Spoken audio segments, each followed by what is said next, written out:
कभी सोचा है कि गाड़ी में डलने वाले पेट्रोल, हमारी पानी की बोतल और घर में जलने वाली नेचुरल गैस में कॉमन क्या है? आज हम उन्हीं अनदेखे लेकिन जबरदस्त कंपाउंड्स की दुनिया को समझने वाले हैं जो हमारी मॉडर्न लाइफ को चलाते हैं, यानी हाइड्रोकार्बन्स। ये सवाल थोड़ा सोचने वाला है ना? गैसोलीन, प्लास्टिक, नेचुरल गैस, सुनने में तो ये तीनों चीजें कितनी अलग लगती हैं, पर आपको जानकर हैरानी होगी कि इन सब के दिल में एक ही सिंपल केमिकल फैमिली है। और जवाब छिपा है हाइड्रोकार्बन्स की सिंपल लेकिन एंक्रोएबल शक्तिशाली दुनिया में। तो चलिए साथ मिलकर इन कमाल के मॉलिक्यूल्स की बनावट को समझते हैं। तो सबसे पहला और बेसिक सवाल, ये हाइड्रोकार्बन आखिर हैं क्या? चलिए इसे बिल्कुल जीरो से समझते हैं। जी हाँ, सच में ये इतने ही सिंपल हैं, सिर्फ दो एलिमेंट्स, कार्बन और हाइड्रोजन। लेकिन इस सादगी पर मत जाइएगा, इन्हीं दो चीजों के अलग अलग तरीकों से जुड़ने का जो अंदाज है ना, वही इन्हें इतनी जबरदस्त वैरायटी देता है। इसे आसानी से समझने के लिए हम इन्हें तीन मेन परिवारों में बांट सकते हैं: सैचुरेटेड, अनसैचुरेटेड और एरोमेटिक। तो चलिए एक एक करके इन तीनों को जानते हैं। चलिए शुरुआत करते हैं सबसे स्टेबल और सबसे सीधे साधे परिवार से, सैचुरेटेड एल्केन्स। अब ये सैचुरेटेड या संतृप्त का मतलब क्या है? इसे ऐसे समझिए जैसे कोई स्पंज पानी से पूरी तरह भर चुका हो और उसमें एक बूंद की भी जगह न हो। इन मॉलिक्यूल्स में हर कार्बन एटम हाइड्रोजन से पूरी तरह पैक होता है, कुछ और जोड़ने की गुंजाइश ही नहीं है। और क्योंकि ये इतने स्टेबल होते हैं, इन्हें एक मजेदार निकनेम भी मिला है, पैराफिन्स, जिसका मतलब होता है कम लगाव।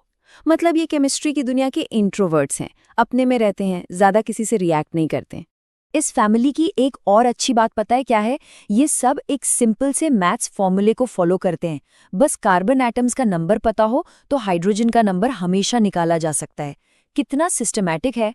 तो सवाल ये है कि अगर ये इतने भरे हुए हैं तो रिएक्ट कैसे करते हैं? देखिए, इनमें कुछ ऐड तो हो नहीं सकता, जगह ही नहीं है। तो यहाँ होती है अदला बदली। एक हाइड्रोजन एटम को हटाकर उसकी जगह कोई और एटम ले लेता है। इसी को कहते हैं सब्स्टिट्यूशन रिएक्शन। अब कहानी में थोड़ा ट्विस्ट लाते हैं। तब क्या होता है जब कार्बन एटम्स पूरी तरह से हाइड्रोजन से भरे हुए नहीं होते?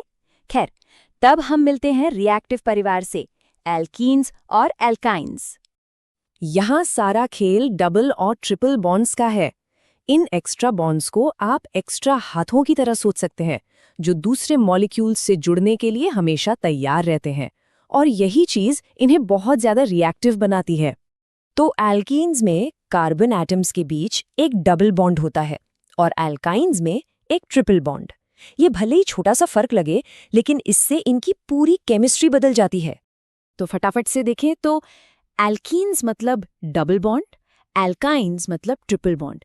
इसी वजह से इनके फॉर्मूले भी अलग हैं, और जैसा हम देखेंगे इनके काम करने का तरीका भी बिल्कुल अलग है। याद है एल्केन्स कैसे सब्स्टिट्यूशन यानी अदला बदली कर रहे थे? अच्छा, तो ये लोग बिल्कुल उल्टा काम करते हैं। ये एडिशन करते हैं, मतलब चीज़ों को जोड़ते हैं। ये अपना एक एक्स्ट्रा बॉन्ड तोड़कर नए एटम्स को सीधे अपने अंदर जोड़ लेते हैं, कोई अदला बदली नहीं। इसी को एडिशन रिएक्शन कहते हैं। और अब बारी है हाइड्रोकार्बन की दुनिया के रॉकस्टार की। एक ऐसा मॉलिक्यूल जो इतना स्पेशल है कि उसकी अपनी ही एक अलग फैमिली है। मिलिए बेंजीन से। सबसे पहले जो चीज नोटिस करेंगे वो ये है कि बेंजीन एक सीधी चेन नहीं है, ये एक खूबसूरत सिमेट्रिकल रिंग है, और यही रिंग स्ट्रक्चर से इसे इसकी खास स्टेबिलिटी और प्रॉपर्टीज देता है। अब यहाँ एक मजेदार बात है, इसमें डबल बॉन्ड्स तो हैं, तो इसे तो बहुत रिएक्टिव होना चाहिए, है ना? पर ऐसा नहीं है। बेंजीन असल में बहुत स्टेबल है। ऐसा होता है रेजोनेंस नाम के एक खास असर की वजह से। इसे ऐसे समझिए कि इलेक्ट्रॉन्स किसी एक जगह टिके नहीं रहते, बल्कि पूरी रिंग में घूमते रहते हैं, जिससे ये स्ट्रक्चर एक्स्ट्रा मजबूत हो जाता है। और इसी खास स्टेबिलिटी की वजह से बेंजीन इंडस्ट्री का एक असली वर्कहॉर्स है। ये सॉल्वेंट्स में यूज होता है, इससे नायलॉन जैसे प्लास्टिक्स और डाइज बनते हैं। और हाँ, ड्राई क्लीनिंग में भी इसका इस्तेमाल होता है। मतलब ये हर जगह है।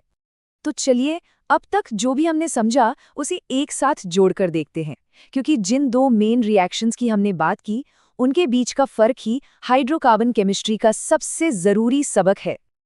तो पूरी कहानी का सार बस इतना सा है, एल्केन्स जो सिंगल बॉन्ड वाले हैं वो करते हैं सब्स्टिट्यूशन यानी अदला बदली, और एल्कीन्स और एल्काइन्स जिनके पास एक्स्ट्रा बॉन्ड्स हैं वो करते हैं एडिशन यानी चीजों को जोड़ना। अदला बदली वर्सेस जोड़ना, बस यही है सबसे बड़ा फर्क। और ये बात हम बस ऐसे ही नहीं कह रहे, ये बिल्कुल फंडामेंटल है। यही वो चीज़ है जो इन हाइड्रोकार्बन परिवारों को एक दूसरे से अलग करती है और उनकी पहचान बनाती है। और ये सब कुछ घूम फिरकर एक बहुत ही सिंपल और खूबसूरत फैक्ट पर आता है। कार्बन को 4 बॉन्ड बनाना पसंद है। उसकी ये कैपेसिटी, जिसे टेट्रावैलेंसी कहते हैं, ही इन सभी कमाल के और ज़रूरी मॉलिक्यूल्स की वजह है। तो अगली बार जब गाड़ी में पेट्रोल डलवाएं या कोई प्लास्टिक की चीज़ उठाएं, तो एक पल के लिए कार्बन और हाइड्रोजन के सिंपल से लेकिन कमाल के तालमेल के बारे में ज़रूर सोचिएगा। ये सोचने पर मजबूर करता है कि ये 2 साधारण बिल्डिंग ब्लॉक्स और न जाने कौन-कौन से अविश्वसनीय रहस्य छिपाए बैठे हैं।